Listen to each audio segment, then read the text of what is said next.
The Adventures of Sherlock Holmes by Arthur Conan Doyle. 3. A Case of Identity. My dear fellow, said Sherlock Holmes as we sat on either side of the fire in his lodgings at Baker Street, life is infinitely stranger than anything which the mind of man could invent. We would not dare to conceive the things which are really mere commonplaces of existence. If we could fly out of that window hand in hand, hover over this great city, gently remove the roofs, and peep in at the queer things which are going on, the strange coincidences, the plannings, the cross purposes, the wonderful chains of events, working through generations and leading to the most outre results, it would make all fiction with its conventionalities and foreseen conclusions most stale and unprofitable. And yet I am not convinced of it, I answered. The cases which come to light in the papers are, as a rule, bald enough and vulgar enough.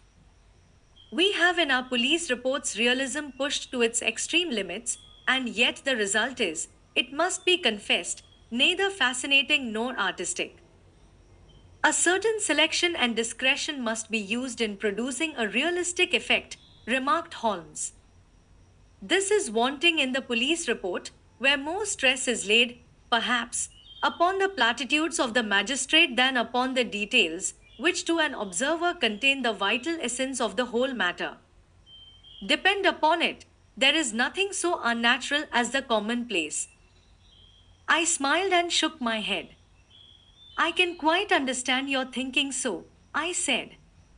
Of course, in your position of unofficial advisor and helper to everybody who is absolutely puzzled, throughout 3 continents, you are brought in contact with all that is strange and bizarre. But here, I picked up the morning paper from the ground, let us put it to a practical test. Here is the first heading upon which I come. A husband's cruelty to his wife. There is half a column of print, but I know without reading it that it is all perfectly familiar to me. There is, of course, the other woman, the drink, the push, the blow, the bruise, the sympathetic sister or landlady. The crudest of writers could invent nothing more crude. Indeed, your example is an unfortunate one for your argument, said Holmes, taking the paper and glancing his eye down it. This is the Dundas separation case, and, as it happens, I was engaged in clearing up some small points in connection with it. The husband was a teetotaler, there was no other woman, and the conduct complained of was that he had drifted into the habit of winding up every meal by taking out his false teeth and hurling them at his wife, which, you will allow, is not an action likely to occur to the imagination of the average storyteller. Take a pinch of snuff, doctor, and acknowledge that I have scored over you in your example. He held out his snuff box of old gold, with a great amethyst in the center of the lid. Its splendor was in such contrast to his homely ways and simple life that I could not help commenting upon it. Ah, said he, I forgot that I had not seen you for some weeks. It is a little souvenir from the King of Bohemia in return for my assistance in the case of the Irene Adler papers. And the ring? I asked, glancing at a remarkable brilliant which sparkled upon his finger. It was from the reigning family of Holland, though the matter in which I served them was of such delicacy that I cannot confide it even to you, who have been good enough to chronicle 1 or 2 of my little problems. And have you any on hand just now? I asked with interest. Some 10 or 12, but none which present any feature of interest. They are important, you understand, without being interesting. Indeed, I have found that it is usually in unimportant matters that there is a field for the observation and for the quick analysis of cause and effect which gives the charm to an investigation. The larger crimes are apt to be the simpler, for the bigger the crime, the more obvious, as a rule, is the motive. In these cases, save for one rather intricate matter which has been referred to me from Marseilles, there is nothing which presents any features of interest. It is possible, however, that I may have something better before very many minutes are over, for this is one of my clients, or I am much mistaken. He had risen from his chair and was standing between the parted blinds gazing down into the dull neutral tinted London street. Looking over his shoulder, I saw that on the pavement opposite there stood a large woman with a heavy fur boa round her neck, and a large curling red feather in a broad brimmed hat which was tilted in a coquettish Duchess of Devonshire fashion over her ear.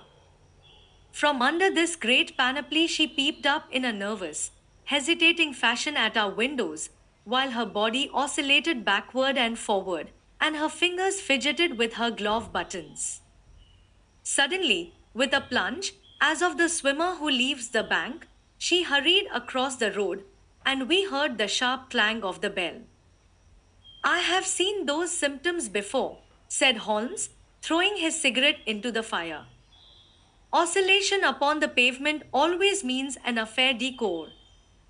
She would like advice, but is not sure that the matter is not too delicate for communication. And yet, even here, we may discriminate. When a woman has been seriously wronged by a man, she no longer oscillates, and the usual symptom is a broken bell wire. Here we may take it that there is a love matter, but that the maiden is not so much angry as perplexed or grieved. But here she comes in person to resolve our doubts. As he spoke, there was a tap at the door, and the boy in buttons entered to announce Miss Mary Sutherland, while the lady herself loomed behind his small black figure like a full-sailed merchantman behind a tiny pilot boat. Sherlock Holmes welcomed her with the easy courtesy for which he was remarkable, and, having closed the door and bowed her into an armchair, he looked her over in the minute and yet abstracted fashion which was peculiar to him. Do you not find, he said, that with your short sight it is a little trying to do so much typewriting? I did at first, she answered, but now I know where the letters are without looking. Then, suddenly realizing the full purport of his words, she gave a violent start and looked up, with fear and astonishment upon her broad, good-humored face. You've heard about me, Mr. Holmes, she cried, else how could you know all that? Never mind, said Holmes, laughing. It is my business to know things. Perhaps I have trained myself to see what others overlook. If not, why should you come to consult me? I came to you, sir, because I heard of you from Mrs. Etheridge, whose husband you found so easy when the police and everyone had given him up for dead. Oh, Mr. Holmes, I wish you would do as much for me. I'm not rich, but still I have 100 a year in my own right, besides the little that I make by the machine, and I would give it all to know what has become of Mr. Hosmer Angel. Why did you come away to consult me in such a hurry? Asked Sherlock Holmes, with his fingertips together and his eyes to the ceiling. Again a startled look came over the somewhat vacuous face of Miss Mary Sutherland. Yes, I did bang out of the house, she said, for it made me angry to see the easy way in which Mr. Windybank, that is, my father, took it all.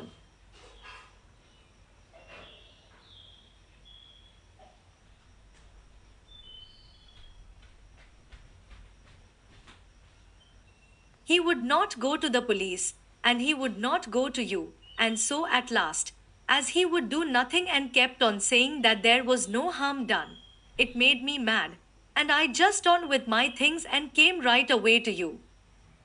Your father, said Holmes, your stepfather, surely, since the name is different.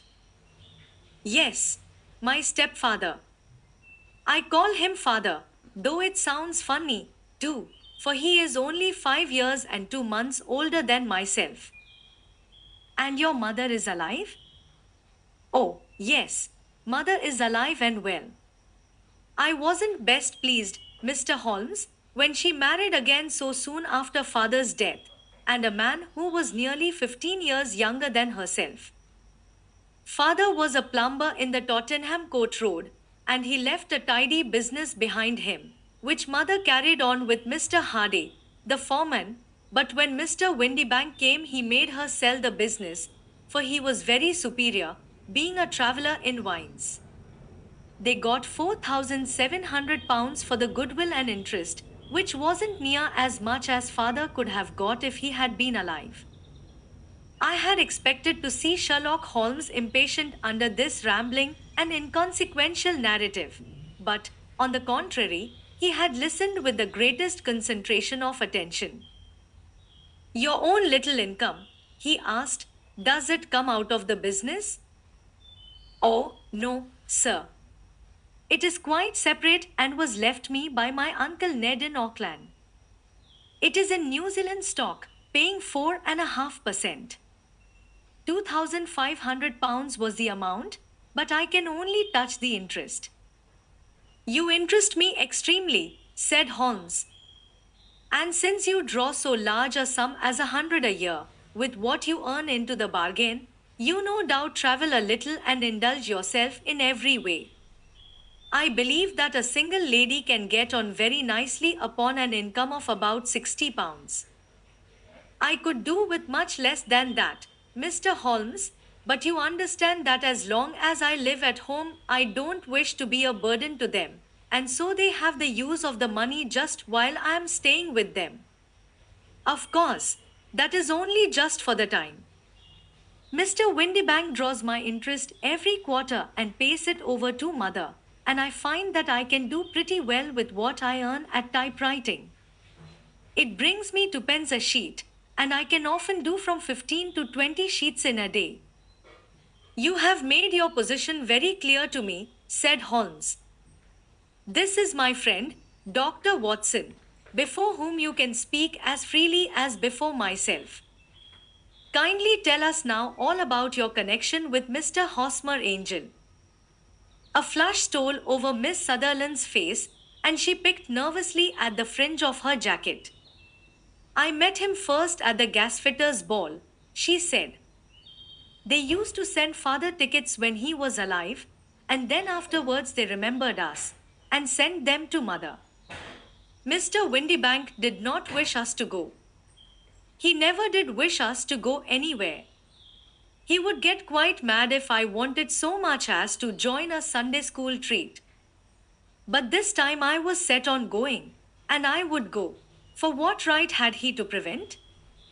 He said the folk were not fit for us to know, when all father's friends were to be there. And he said that I had nothing fit to wear, when I had my purple plush that I had never so much as taken out of the drawer. At last, when nothing else would do, he went off to France upon the business of the firm, but we went, mother and I, with Mr. Hardy, who used to be our foreman, and it was there I met Mr. Hosmer Angel. I suppose, said Holmes, that when Mr. Windybank came back from France he was very annoyed at your having gone to the ball. Oh, well, he was very good about it. He laughed, I remember, and shrugged his shoulders, and said there was no use denying anything to a woman, for she would have her way. I see. Then at the gasfitter's ball you met, as I understand, a gentleman called Mr. Hosmer Angel. Yes, sir. I met him that night, and he called next day to ask if we had got home all safe, and after that we met him, that is to say, Mr. Holmes, I met him twice for walks, but after that father came back again, and Mr. Hosmer Angel could not come to the house any more. No? Well, you know father didn't like anything of the sort. He wouldn't have any visitors if he could help it, and he used to say that a woman should be happy in her own family circle. But then, as I used to say to mother, a woman wants her own circle to begin with, and I had not got mine yet. But how about Mr. Hosmer Angel? Did he make no attempt to see you? Well, father was going off to France again in a week, and Hosmer wrote and said that it would be safer and better not to see each other until he had gone. We could write in the meantime, and he used to write every day. I took the letters in the morning, so there was no need for father to know. Were you engaged to the gentleman at this time? Oh, yes, Mr. Holmes. We were engaged after the first walk that we took.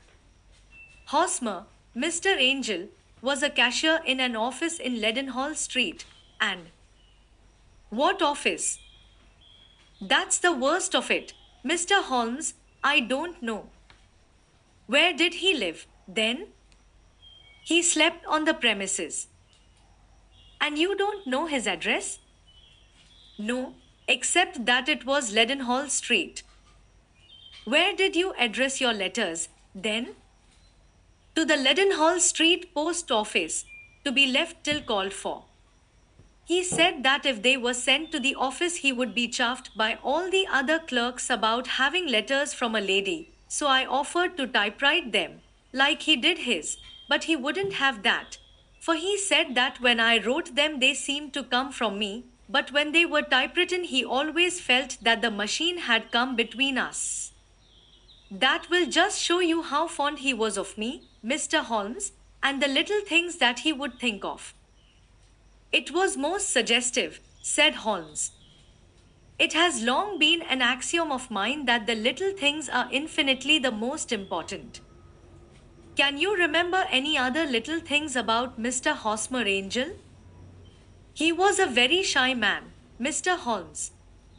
He would rather walk with me in the evening than in the daylight, for he said that he hated to be conspicuous.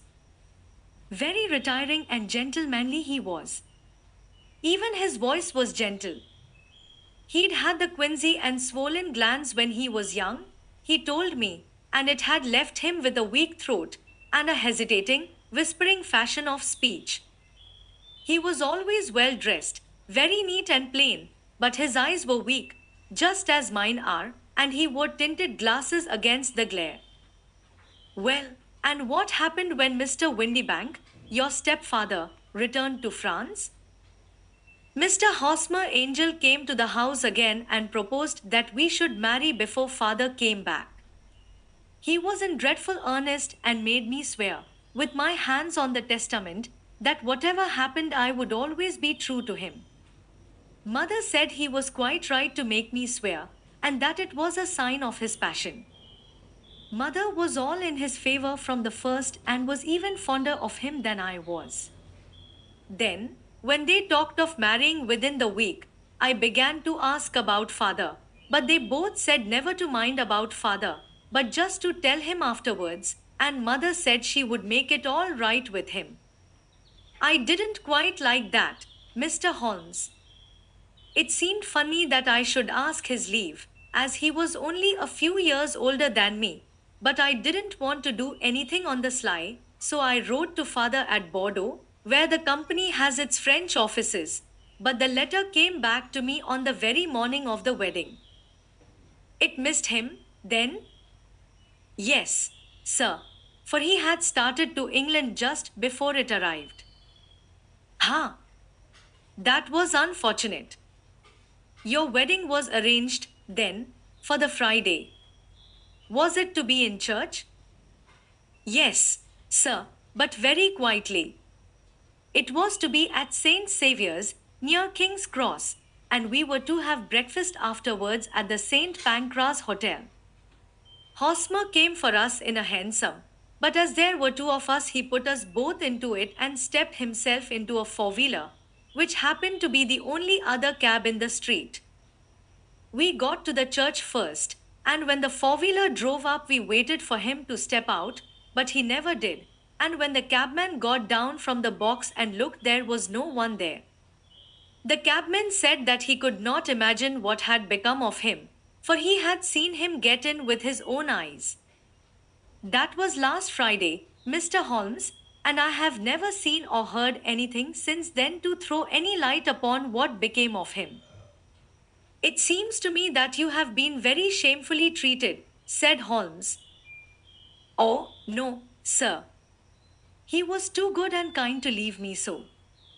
Why, all the morning he was saying to me that, whatever happened, I was to be true, and that even if something quite unforeseen occurred to separate us, I was always to remember that I was pledged to him, and that he would claim his pledge sooner or later. It seems strange talk for a wedding morning, but what has happened since gives a meaning to it. Most certainly it does. Your own opinion is, then, that some unforeseen catastrophe has occurred to him? Yes, sir. I believe that he foresaw some danger, or else he would not have talked so.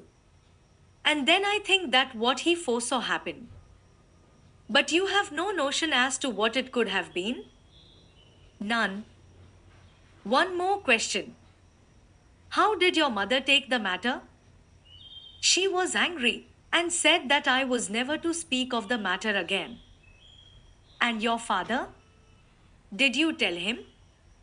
Yes, and he seemed to think, with me, that something had happened, and that I should hear of Hosmer again. As he said, what interest could anyone have in bringing me to the doors of the church, and then leaving me? Now, if he had borrowed my money, or if he had married me and got my money settled on him, there might be some reason. But Hosmer was very independent about money and never would look at a shilling of mine. And yet, what could have happened? And why could he not write? Oh, it drives me half mad to think of it, and I can't sleep a wink at night. She pulled a little handkerchief out of her muff and began to sob heavily into it. I shall glance into the case for you, said Holmes, rising, and I have no doubt that we shall reach some definite result. Let the weight of the matter rest upon me now, and do not let your mind dwell upon it further. Above all, try to let Mr. Hosmer Angel vanish from your memory, as he has done from your life. Then you don't think I'll see him again? I fear not. Then what has happened to him? You will leave that question in my hands. I should like an accurate description of him and any letters of his which you can spare. I advertised for him in last Saturday's Chronicle, said she. Here is the slip and here are 4 letters from him. Thank you. And your address? No 31 Leon Place, Camberwell. Mr. Angel's address you never had, I understand. Where is your father's place of business? He travels for Westhouse Marbank, the great claret importers of Fenchurch Street. Thank you. You have made your statement very clearly. You will leave the papers here and remember the advice which I have given you. Let the whole incident be a sealed book and do not allow it to affect your life. You are very kind, Mr. Holmes, but I cannot do that. I shall be true to Hosmer. He shall find me ready when he comes back. For all the preposterous hat and the vacuous face, there was something noble in the simple faith of our visitor which compelled our respect.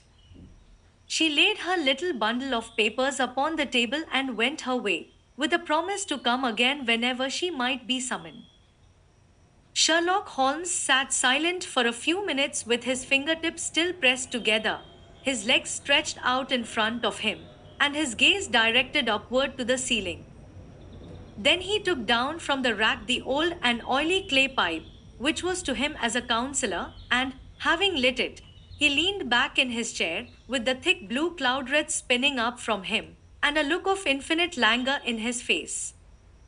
Quite an interesting study, that maiden, he observed. I found her more interesting than her little problem, which, by the way, is rather a trite one. You will find parallel cases, if you consult my index, in Andover in 1977, and there was something of the sort at The Hague last year. Old as is the idea, however, there were 1 or 2 details which were new to me. But the maiden herself was most instructive. You appeared to read a good deal upon her which was quite invisible to me, I remarked. Not invisible but unnoticed, Watson. You did not know where to look. And so you missed all that was important. I can never bring you to realize the importance of sleeves, the suggestiveness of thumbnails, or the great issues that may hang from a bootlace. Now, what did you gather from that woman's appearance? Describe it. Well, she had a slate colored, broad brimmed straw hat, with a feather of a brickish red. Her jacket was black, with black beads sewn upon it, and a fringe of little black jet ornaments. Her dress was brown, rather darker than coffee color, with a little purple plush at the neck and sleeves. Her gloves were grayish and were worn through at the right forefinger. Her boots I didn't observe. She had small, round, hanging gold earrings and a general air of being fairly well to do in a vulgar, comfortable, easygoing way. Sherlock Holmes clapped his hands softly together and chuckled. "'Pon my word, Watson, you are coming along wonderfully. You have really done very well indeed. It is true that you have missed everything of importance, but you have hit upon the method and you have a quick eye for color.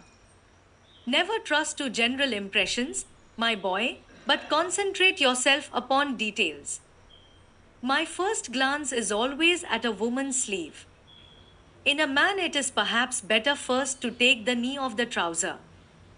As you observe, this woman had plush upon her sleeves, which is a most useful material for showing traces. The double line a little above the wrist, where the typewriter presses against the table, was beautifully defined. The sewing machine, of the hand type, leaves a similar mark, but only on the left arm and on the side of it farthest from the thumb, instead of being right across the broadest part, as this was. I then glanced at her face, and, observing the dint of a pince-nez at either side of her nose, I ventured a remark upon short sight and typewriting, which seemed to surprise her. It surprised me. But, surely, it was obvious. I was then much surprised and interested on glancing down to observe that, though the boots which she was wearing were not unlike each other, they were really odd ones, the one having a slightly decorated toe cap, and the other a plain one. One was buttoned only in the two lower buttons out of five, and the other at the first, third, and fifth. Now, when you see that a young lady, otherwise neatly dressed, has come away from home with odd boots, half buttoned, it is no great deduction to say that she came away in a hurry. And what else? I asked, keenly interested, as I always was, by my friend's incisive reasoning. I noted, in passing, that she had written a note before leaving home but after being fully dressed. You observed that her right glove was torn at the forefinger, but you did not apparently see that both glove and finger were stained with violet ink. She had written in a hurry and dipped her pen too deep. It must have been this morning, or the mark would not remain clear upon the finger. All this is amusing, though rather elementary, but I must go back to business, Watson.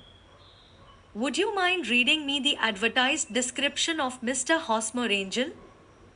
I held the little printed slip to the light.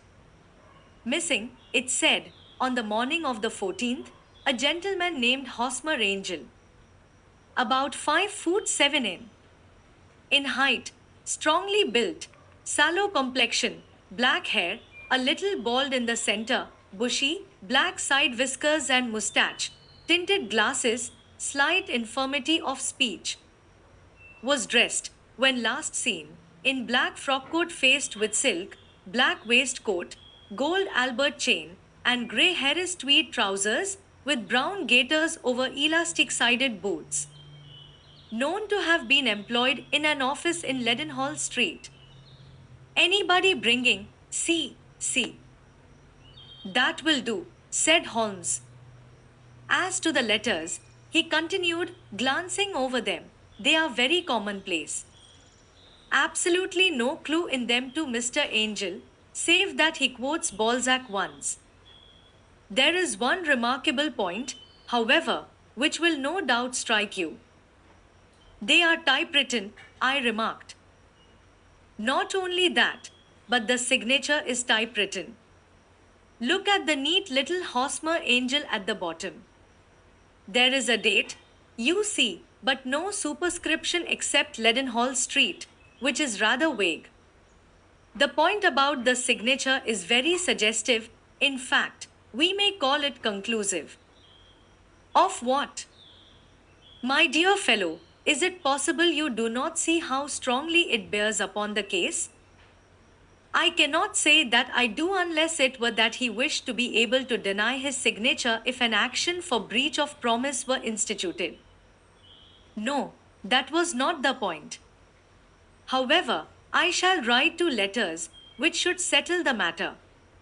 One is to a firm in the city, the other is to the young lady's stepfather, Mr. Windybank, asking him whether he could meet us here at 6 o'clock tomorrow evening. It is just as well that we should do business with the male relatives. And now, doctor, we can do nothing until the answers to those letters come. So we may put our little problem upon the shelf for the interim. I had had so many reasons to believe in my friend's subtle powers of reasoning and extraordinary energy in action that I felt that he must have some solid grounds for the assured and easy demeanor with which he treated the singular mystery which he had been called upon to fathom. Once only had I known him to fail, in the case of the King of Bohemia and of the Irene Adler photograph. But when I looked back to the weird business of the sign of four, and the extraordinary circumstances connected with the study in scarlet, I felt that it would be a strange tangle indeed which he could not unravel. I left him then, still puffing at his black clay pipe, with the conviction that when I came again on the next evening I would find that he held in his hands all the clues which would lead up to the identity of the disappearing bridegroom of Miss Mary Sutherland. A professional case of great gravity was engaging my own attention at the time, and the whole of next day I was busy at the bedside of the sufferer. It was not until close upon 6 o'clock that I found myself free and was able to spring into a hansom and drive to Baker Street, half afraid that I might be too late to assist at the denouement of the little mystery. I found Sherlock Holmes alone, however, half asleep, with his long, thin form curled up in the recesses of his armchair. A formidable array of bottles and test tubes, with the pungent, cleanly smell of hydrochloric acid, told me that he had spent his day in the chemical work which was so dear to him. Well, have you solved it? I asked as I entered. Yes. It was the bisulfate of baryta. No, the mystery. I cried. Oh, that. I thought of the salt that I have been working upon. There was never any mystery in the matter, though, as I said yesterday, some of the details are of interest.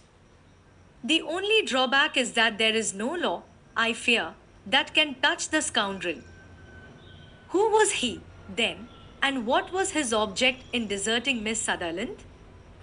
The question was hardly out of my mouth, and Holmes had not yet opened his lips to reply, when we heard a heavy footfall in the passage and a tap at the door. "This is the girl's stepfather, Mr. James Windybank," said Holmes. "He has written to me to say that he would be here at 6. Come in." The man who entered was a sturdy, middle-sized fellow, some 30 years of age, clean-shaven, and sallow-skinned, with a bland, insinuating manner, and a pair of wonderfully sharp and penetrating grey eyes. He shot a questioning glance at each of us, placed his shiny top hat upon the sideboard, and with a slight bow sidled down into the nearest chair. "Good evening, Mr. James Windybank," said Holmes. "I think that this typewritten letter is from you, in which you made an appointment with me for 6 o'clock? "Yes, sir. I am afraid that I am a little late, but I am not quite my own master, you know.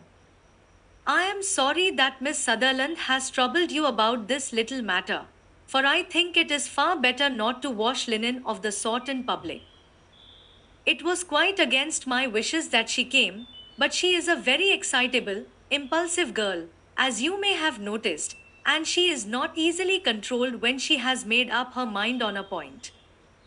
Of course, I did not mind you so much, as you are not connected with the official police, but it is not pleasant to have a family misfortune like this noised abroad. Besides, it is a useless expense, for how could you possibly find this Hosmer angel? On the contrary, said Holmes quietly, I have every reason to believe that I will succeed in discovering Mr. Hosmer Angel. Mr. Windybank gave a violent start and dropped his gloves. I am delighted to hear it, he said. It is a curious thing, remarked Holmes, that a typewriter has really quite as much individuality as a man's handwriting. Unless they are quite new, no two of them write exactly alike. Some letters get more worn than others, and some wear only on one side. Now, you remark in this note of yours, Mr. Windybank, that in every case there is some little slurring over of the E and a slight defect in the tail of the R. There are 14 other characteristics, but those are the more obvious. We do all our correspondence with this machine at the office, and no doubt it is a little worn, our visitor answered, glancing keenly at Holmes with his bright little eyes. And now I will show you what is really a very interesting study, Mr. Windybank, Holmes continued.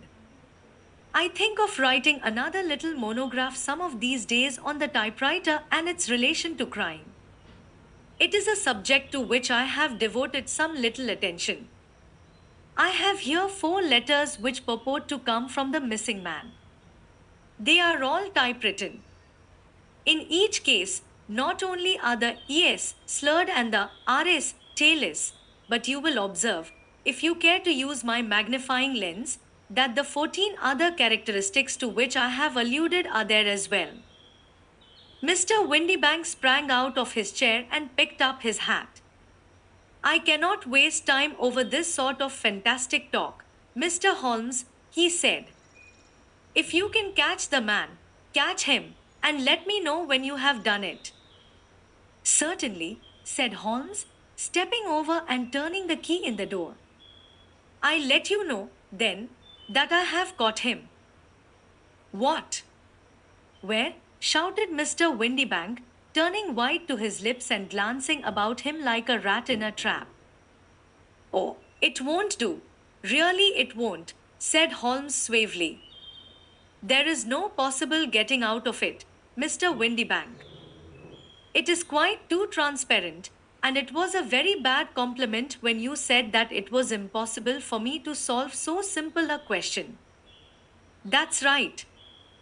Sit down and let us talk it over. Our visitor collapsed into a chair, with a ghastly face and a glitter of moisture on his brow. It's not actionable, he stammered. I am very much afraid that it is not. But between ourselves, Windybank, it was as cruel and selfish and heartless a trick in a petty way as ever came before me. Now, let me just run over the course of events, and you will contradict me if I go wrong. The man sat huddled up in his chair, with his head sunk upon his breast, like one who is utterly crushed. Holmes stuck his feet up on the corner of the mantelpiece and, leaning back with his hands in his pockets, began talking, rather to himself, as it seemed, than to us. The man married a woman very much older than himself for her money, said he, and he enjoyed the use of the money of the daughter as long as she lived with them. It was a considerable sum, for people in their position, and the loss of it would have made a serious difference. It was worth an effort to preserve it. The daughter was of a good, amiable disposition, but affectionate and warm-hearted in her ways, so that it was evident that with her fair personal advantages and her little income, she would not be allowed to remain single long.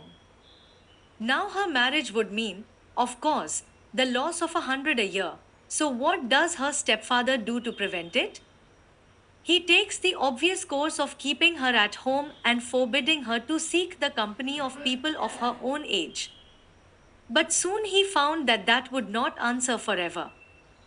She became restive, insisted upon her rights, and finally announced her positive intention of going to a certain ball. What does her clever stepfather do then? He conceives an idea more creditable to his head than to his heart.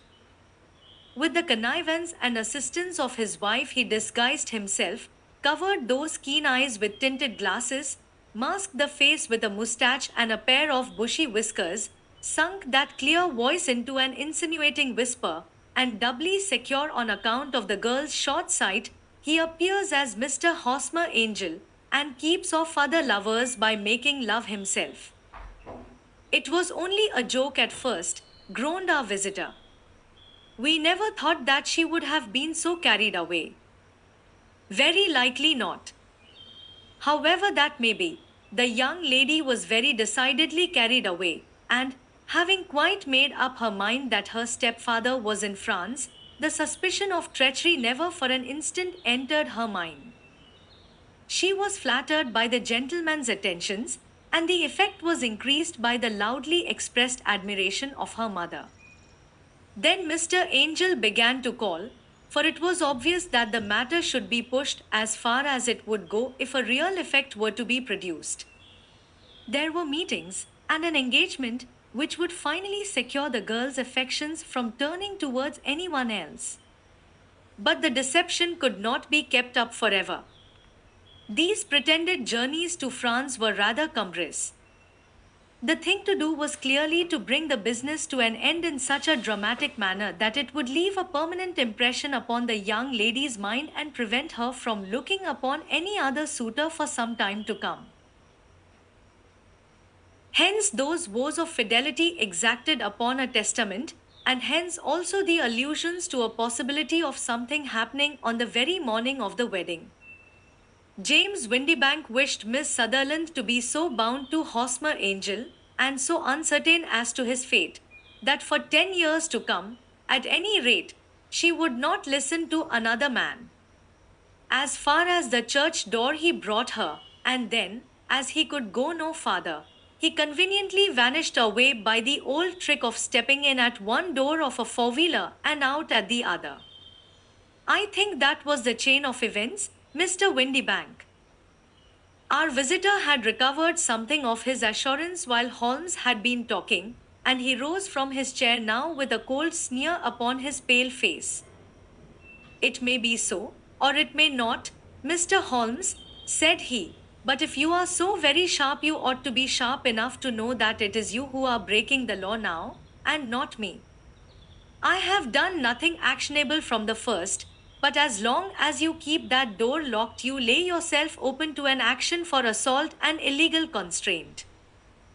The law cannot, as you say, touch you, said Holmes, unlocking and throwing open the door, yet there never was a man who deserved punishment more. If the young lady has a brother or a friend, he ought to lay a whip across your shoulders. By Jove, he continued, flushing up at the sight of the bitter sneer upon the man's face, it is not part of my duties to my client, but here's a hunting crop handy, and I think I shall just treat myself too. He took two swift steps to the whip, but before he could grasp it there was a wild clatter of steps upon the stairs, the heavy hall door banged, and from the window we could see Mr. James Windybank running at the top of his speed down the road. There's a cold-blooded scoundrel, said Holmes, laughing, as he threw himself down into his chair once more. That fellow will rise from crime to crime until he does something very bad, and ends on a gallows. The case has, in some respects, been not entirely devoid of interest. I cannot now entirely see all the steps of your reasoning, I remarked. Well, of course it was obvious from the first that this Mr. Hosmer Angel must have some strong object for his curious conduct, and it was equally clear that the only man who really profited by the incident, as far as we could see, was the stepfather. Then the fact that the two men were never together, but that the one always appeared when the other was away, was suggestive. So were the tinted spectacles and the curious voice, which both hinted at a disguise, as did the bushy whiskers. My suspicions were all confirmed by his peculiar action in typewriting his signature, which, of course, inferred that his handwriting was so familiar to her that she would recognize even the smallest sample of it. You see, all these isolated facts, together with many minor ones, all pointed in the same direction. And how did you verify them? Having once spotted my man, it was easy to get corroboration. I knew the firm for which this man worked.